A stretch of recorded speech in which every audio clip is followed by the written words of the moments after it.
white people go around, it seems to me, with a very carefully suppressed terror of black people, a tremendous uneasiness. They don't know what the blackface hides. They're sure it's hiding something. What it's hiding is American history. You know, what it's hiding is what white people know they have done and are doing. You know, it's what white people know very well. One thing, and it's the only thing they have to know. If they know this, everything else I say is a lie. They know they would not like to be black here. They know that.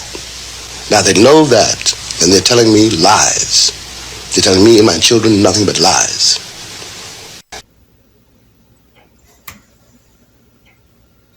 It's about that time. So, I'd like to welcome everybody back to the channel. Thanks for checking out my videos. Let's get right on into it. Something you may not know, for all of the people who don't follow politics or pay attention to culture or history, policing black bodies is literally more American than apple pie. Yeah, I said it. It's more American than apple pie, because before there were apple pies in America, before that was a tradition. I guess it's a tradition. Telling black people how to stand, how to do their hair, things like this, just policing their bodies. You're not allowed to do this. You have to go over there. You can't use this fountain. You can't eat at this counter. You come through the back door. All of this kind of weird racial animus is, it predates apple pie.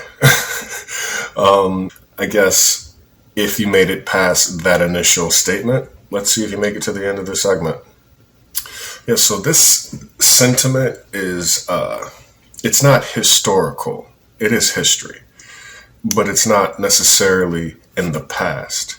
It's current history. It's continuously being rolled out and perpetrated by certain members of society who think it's acceptable to police black bodies more than they police themselves. They don't really police themselves. They just go out and try to police other groups and individuals, people who are considered others. There's a serious bias amongst these people where they go out of their way to try to ruin joy, like they're killjoys. They try to steal your joy. They try to steal your fun. They try to tell you that you are ugly and your natural features are unattractive. So you should try to stop doing that and become more like us.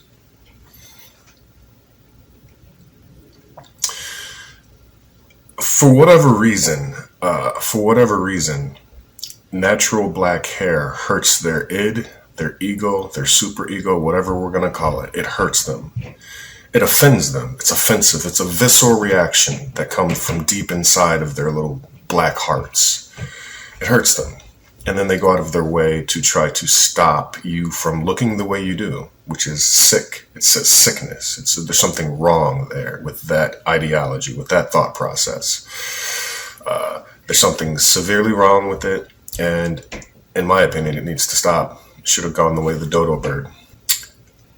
This mentality is so insidious, it seeps into everything. And I mean everything.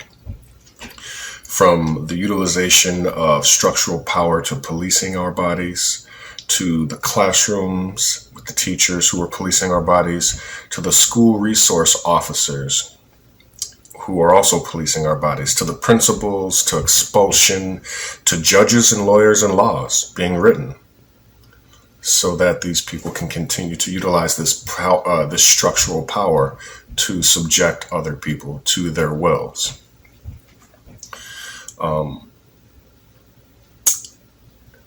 The first thing I want to talk about is Alice Deering and Danielle Obey. They are the founders of a company that makes swimming caps, Olympic-style swimming caps for black female swimmers.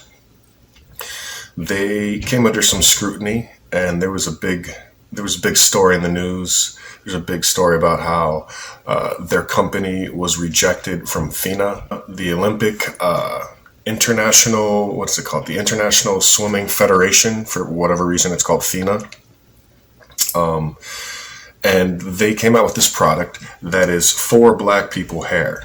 Black people hair does its own thing. It's not flat. It's not limp. It has volume and it poofs out. There was a need, supply and demand. And for whatever reason, they came out with this cap and they marketed towards black female swimmers or black people swimmers in general. And then the Olympic Federation decided to outlaw it. Like, if you got caught swimming with this cap,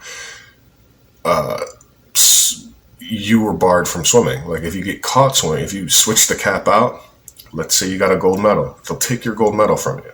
It's just another form of policing black bodies. And it's sick. This cap doesn't give you any innate ability to swim faster. It doesn't make you more streamlined. It's just a slightly bigger cap for people who have bigger hair.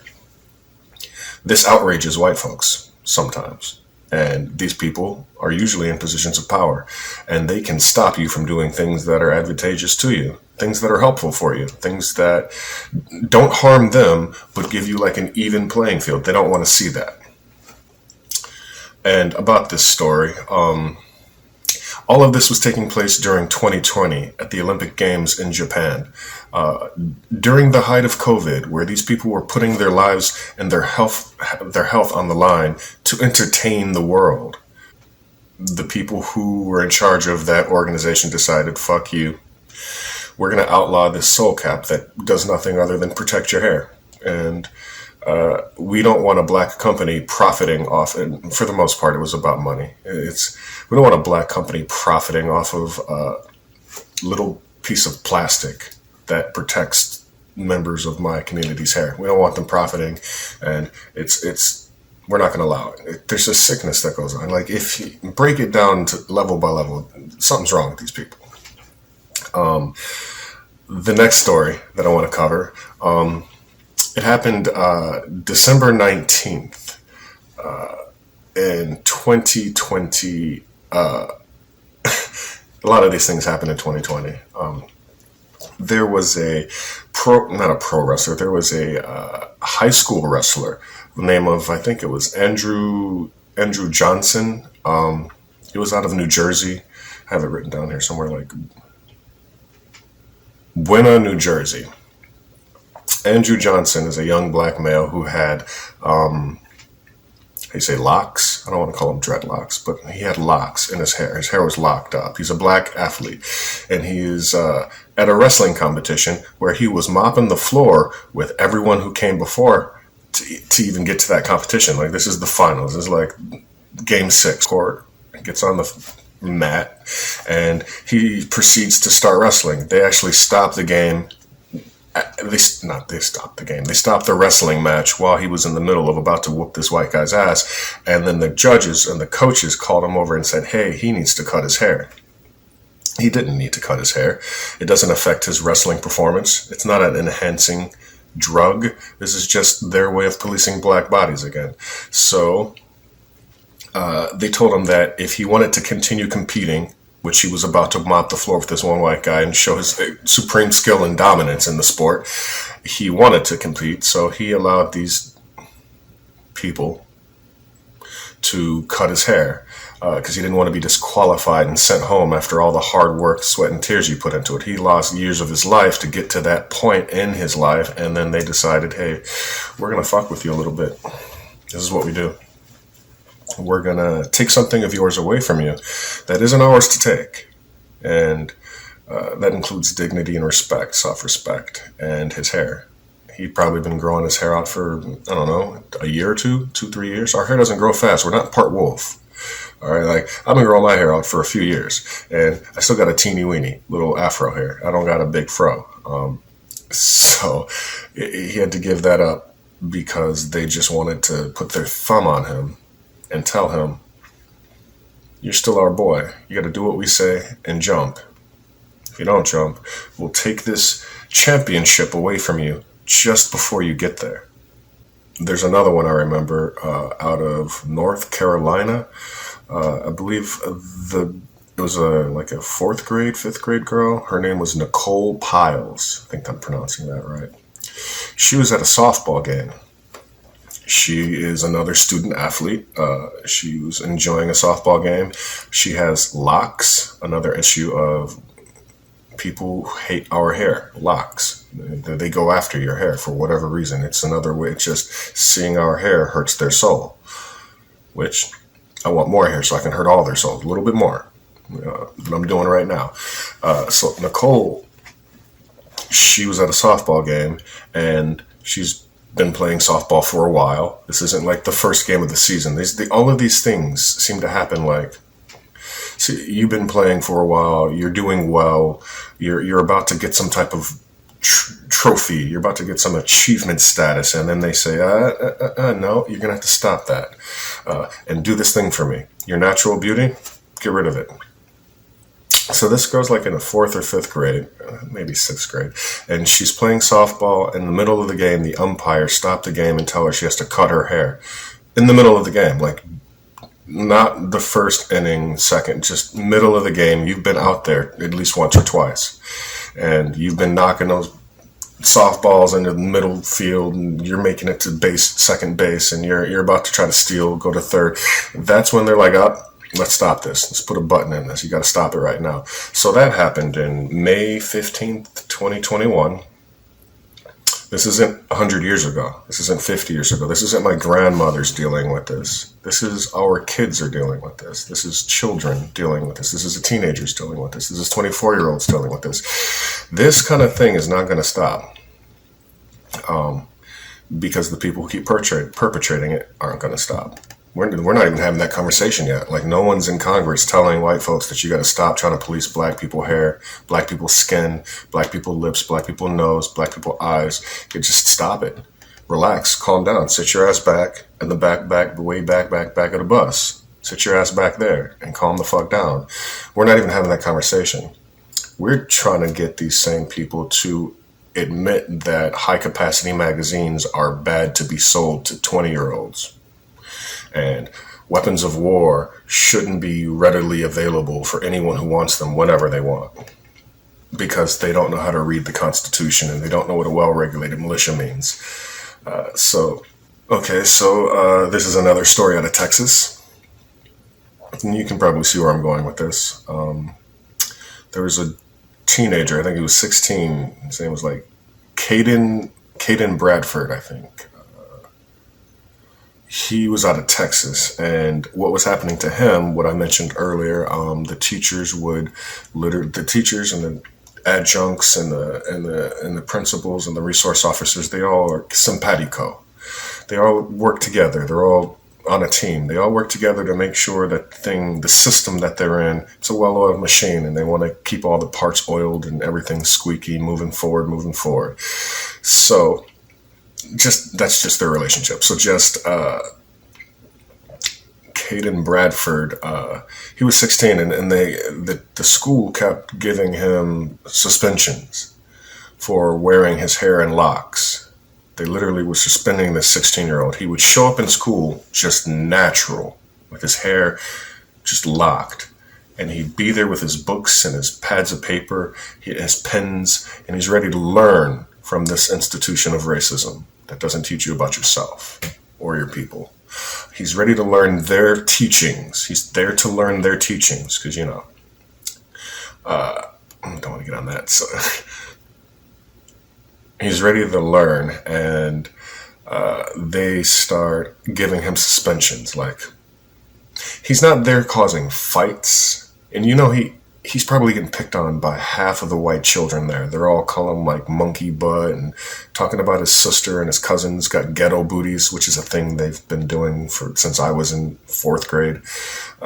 Like, he's getting picked on and teased just because he has natural hair. And now the teachers and the principals and the assistant principals and administration at that school decides to lock this kid up in a classroom by himself. This is like jail. Like, in-school suspension is you go to that small room in the back where no one else is and you don't see anyone for the whole day. And then during lunch, you probably have a separate lunch. Like, in-school suspension is like being locked up. It's like miniature jail. Solitary confinement for literally just showing up with natural hair. His family actually sued. I remember his family sued and they won a lawsuit. And it's funny. His family sued. They won the lawsuit. The judge, he had to go to court to fight for your right to exist in white America. But the family sued. They won the judgment from the judge, and the judge says he can go to school with whatever hairstyle he chooses because this is America. We're a system of freedom. That's why people are getting shot up in schools right now, because we got freedoms of Second Amendment freedoms.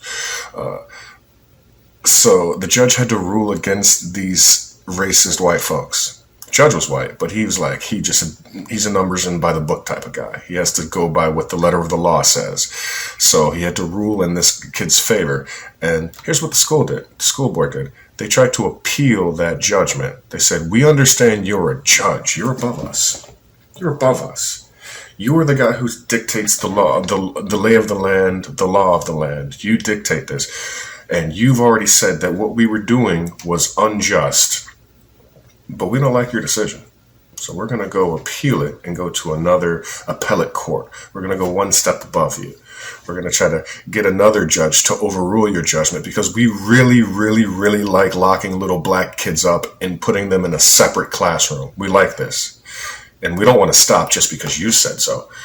For the people who say the laws matter, whenever they're talking about not criminal reform, whenever they're talking about being hard on crime, and just obey the laws, these same people do not like laws. The laws aren't for them. What they mean is you, brown person, obey the laws because we write the laws that go against you. And if the law says that you're allowed to go to school just being natural, just looking natural, then we don't like those laws and we want to overturn those laws. There's a sickness going around. I'm just going to keep talking about how these people are sick because that is just, how many have we covered so far? Is this the fifth one? There's more. I did a cursory reading, and I just from the last 3 years, there's just so many instances where white people are wilding the fuck out over black bodies, trying to police them. There's another one that I remember. I think it was out of Texas or some backwards ass state where governors are sick and twisted. There's a guy named just a child named Dante Trice. I think that's his name, Trice or Treese.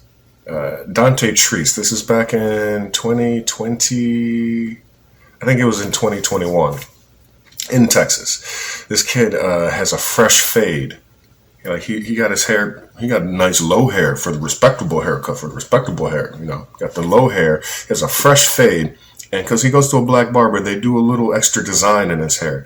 It's like a little, if you know who Nas is, if you know anything about black history and black culture, we'll take a razor and we'll put a little part in your hair. Do a little design, a little M, little squiggle, little circle. I used to have hair cut like that. I got my hair parted all the time. But I didn't live in Texas and racist-ass white America in the middle of nowhere where gun-toting Confederate flags are flying at courthouses and Confederate monuments are erected in black neighborhoods. I didn't live in that part. I lived in Illinois. So let me not tell you too much. So Dante Trice, or Treese, his family, he was at school with a part in his hair. He had a part, fresh fade, nice low number one fade on the sides, high fade, and a part.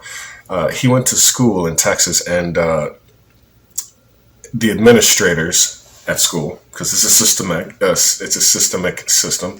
The administrators at school actually forced him to put black Sharpie on his part.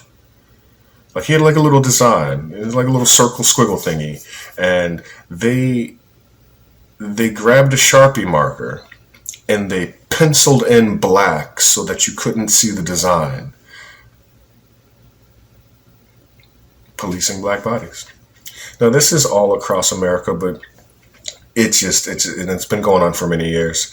It's sick. It's crazy. Like, why would you force a young, who was he, like 11, 12? I think he was like 13 or something.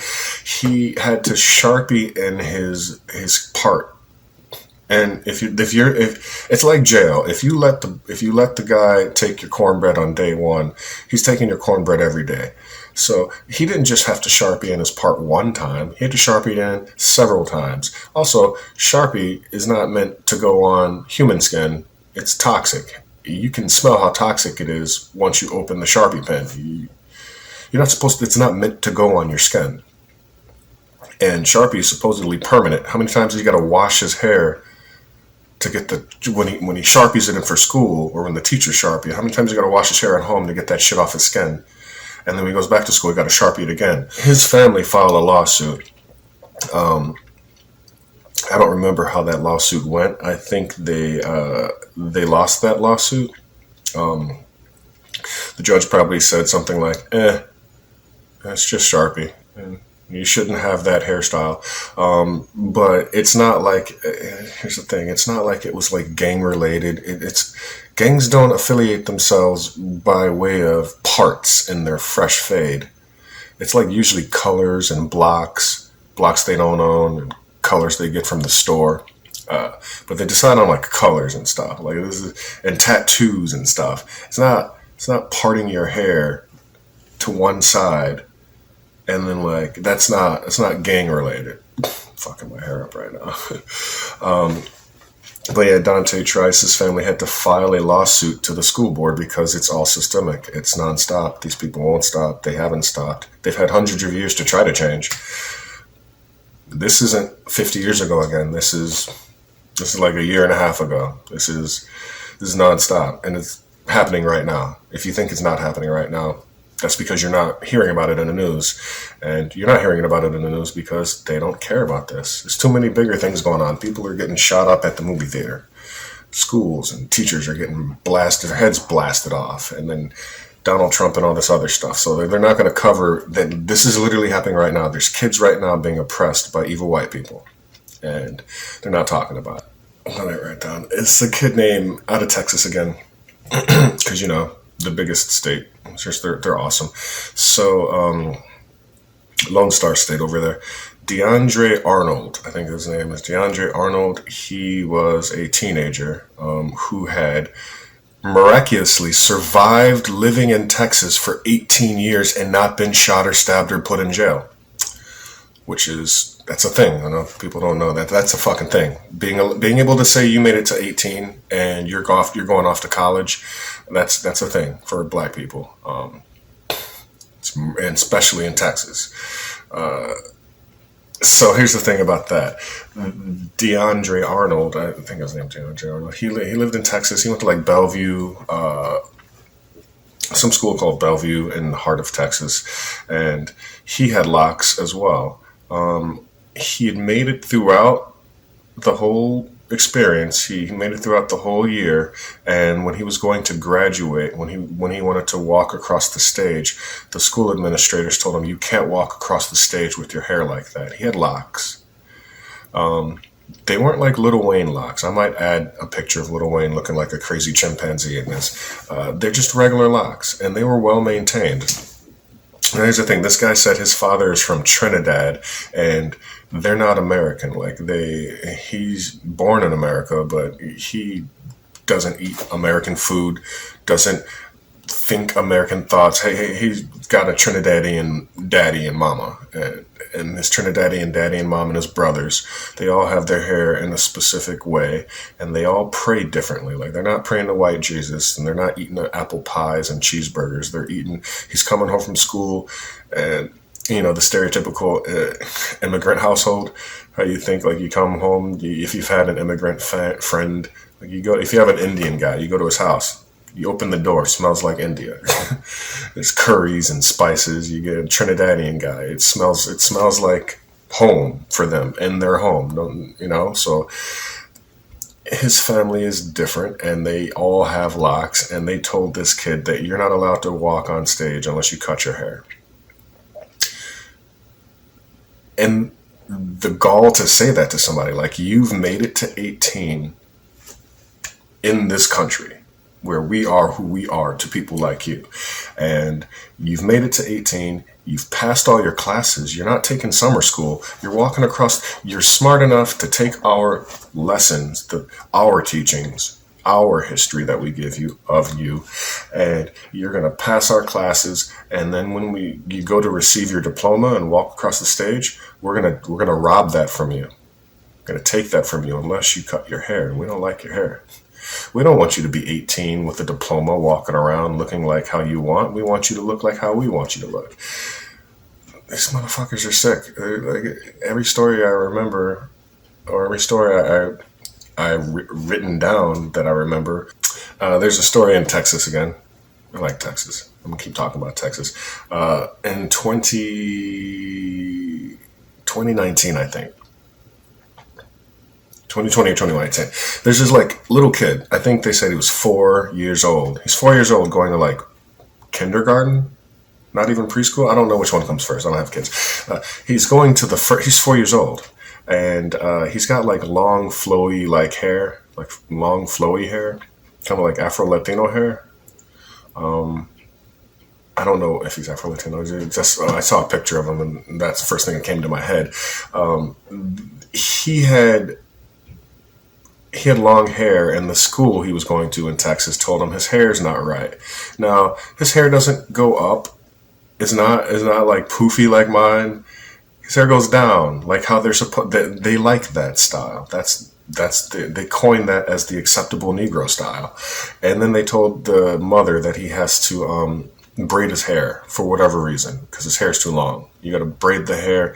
You have to follow our rules. We get to tell you how your kid's hair looks. That's crazy. I don't want to spend too much more time on this subject, but because this video is going to go on forever. It's non-stop with them, though. If you Google this, you will get 4,000 different articles in the last 2 years, like at least 4,000, and that's the ones that make it to the news.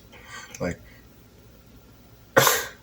if there's a news article about it, that's probably been done. That one article, it's happened to 100 more people, and then one parent gets so fed up they contact the newspaper. It goes on. It's nonstop. And like I said, there's about 4,000 articles in the last year and a half, 2 years. So this little 4-year-old has to braid his hair because the school administration says that his hair is too long. Now, I don't know how that affects him learning, or is it a safety issue?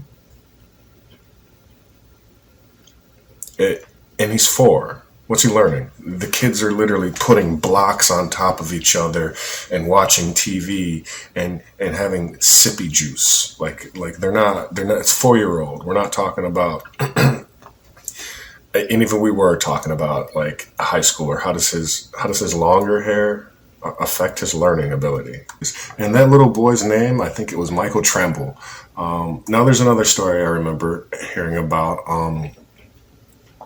This is from out of 2018, I think. There's a girl named Faith Finity, Finity, something like that. Here's the funny part. Faith Finity was, and if you're saying like, oh, okay, so public schools have this public dress code and blah, blah, blah. So then there's charter schools and private schools as well. Faith Finity was going to a private school. I believe it was like a Catholic school. She had braids, and she was kicked out of school for having braids. She got kicked out of school because she had black people braids. Like I don't know what they're called, box braids or something. And she was literally kicked out of school. Her parents were paying a lot of money to have her sent to the school, like, because they say private schools are better. That's what they said. They say like private schools get better test scores and better teachers and the classroom sizes are smaller and more time to address issues the kids may be struggling with. So they said, geez, my hair's going crazy. They say that private schools are better. This when you get kicked out of a private school, they don't refund your money. They're not like, hey, we're going to give you your money back. You paid this $16,000 for the year, and then you had to buy books and uniforms, and you had to do private schools are a little bit more parent focused, and child focused. So you got to pay all this money, and she's not getting it back. She's getting kicked out of private school. Parents dropped $16,000. They could have bought a car. They could have invested that $16,000 in property, flipped it. They could put it in the stock market. From the time the girl's 5 until she turns 18, and then now the girl's got $80,000 to play with now that she's 18. Instead of investing in these private schools to go to another university for the promise of getting a good job working for these devils when you get out, they fucking hate you no matter what you do. You're in school, they will kick you out for having hair that doesn't look like theirs. And and if you think in like having like mixed kids, like, okay, they have ire for us. But like if our kids look a little bit less like us and a little bit more like them, that's not a thing either. I remember this story, I think it was like a year ago, where this little girl,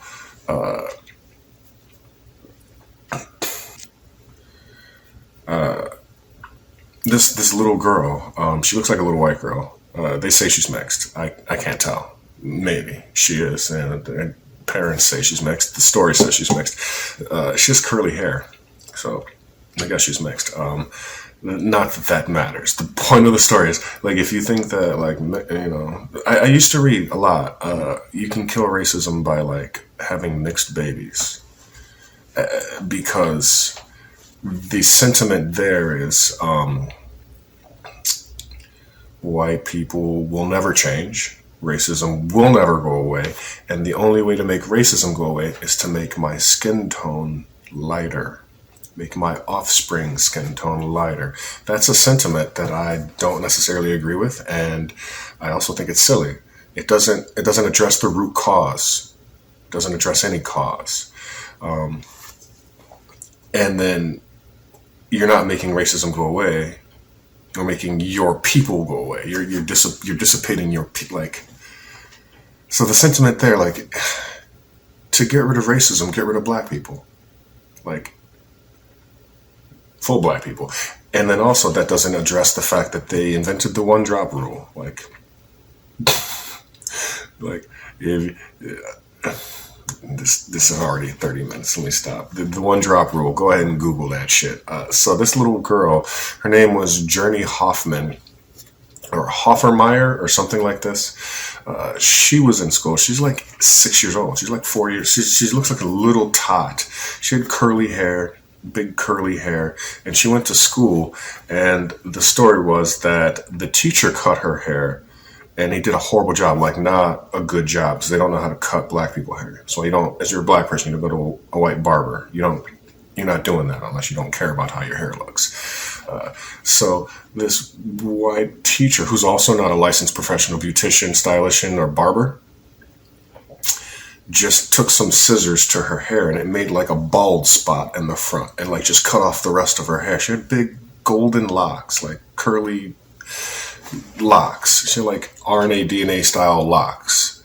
Like some people, women go to the beauty salon and they have their hair put in curlers and they sit under a fucking bonnet dryer for 3 hours just to get their hair to look like that. When they want to feel special and go to a nice event, wear a red dress.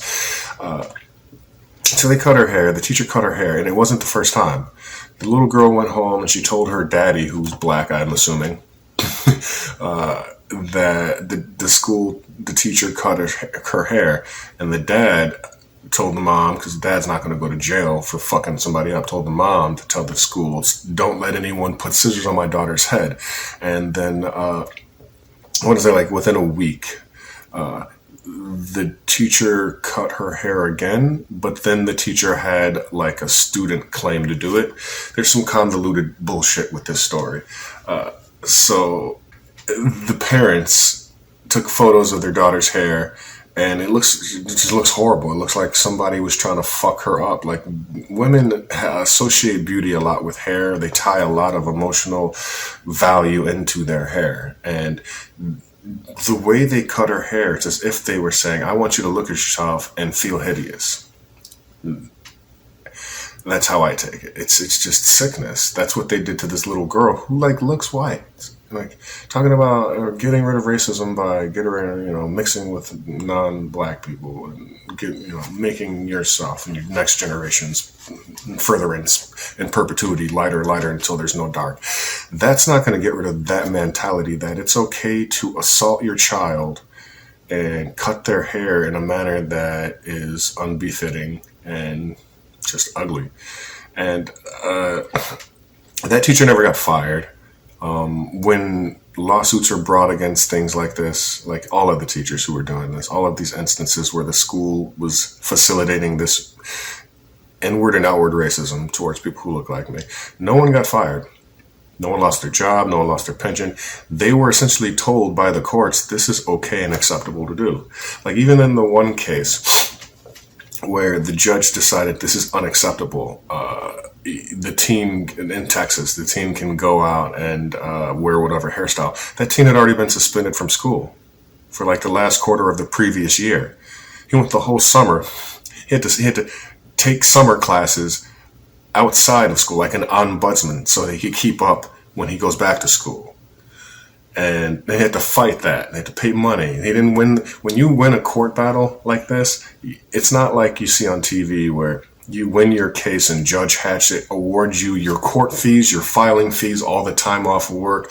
You just win the right to exist in that situation. And that's where we're at. And it's sad that these people have been policing black bodies and they won't stop. They can't stop themselves. And none of us are talking about stopping them. Like, that's a conversation. Motherfuckers back in the day, I remember about 10 years ago, people were like, well, you gotta go to the meeting? They saw that I thought differently. People were talking about meetings. That shit needs to happen. Like, yesterday. I'm not going to say what I want to say, but that shit needs to happen like yesterday. It went from separate but equal to integration to this. Is this better? I feel bad for that little girl who got her hair cut off. I feel bad for all these people who are getting kicked out of school. I feel bad for the kids who can't walk across the stage.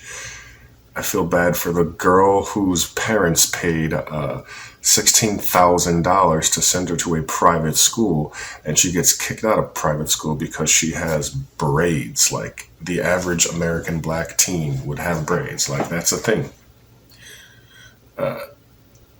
And I imagine, here's the thing, like if she didn't have braids and she just had a big Angela Davis afro, you think they'd kick her out? They'd let her stay in school? Like, what would be the acceptable hairstyle? And this goes on. It permeates every aspect of life, from school to jobs to religion. It permeates every aspect of life, and it permeates the military. I was in the military, and I know how they treat black women. You know it's mandatory? Did you know? Did you know it's mandatory for every black female to have their hair permed and straightened and pulled back in that bun? You know that's mandatory? It's called dress code. You can't even get a job in the military, which I feel certain ways about the military. Fuck the military, but I feel certain ways about that. You can't even get a job or sustain your job. And let's say you get in the military.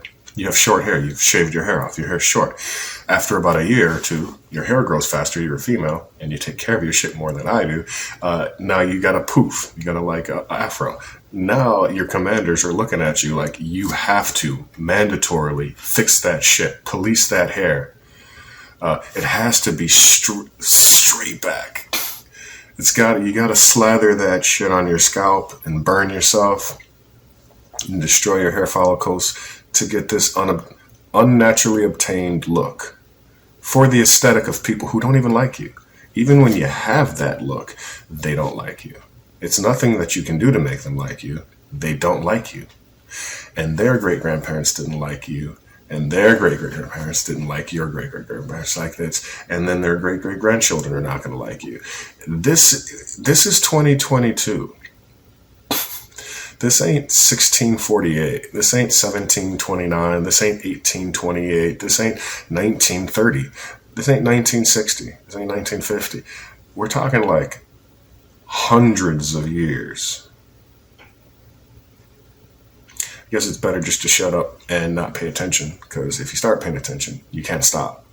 And if you can't stop, you kind of want to do something about it. You're like, hey, where are the meetings? For real. So, they've been doing this for years. Policing black bodies is something that I specifically hate. I think it's crazy for that to even be a thing. And we'll see if test of time holds up. 20 years, come back and revisit this video and see if they're not still doing this shit. And once again, thanks for checking out my video. Please click the bell, press the thumbs up, share it, tell a friend, and we'll see you in the next one.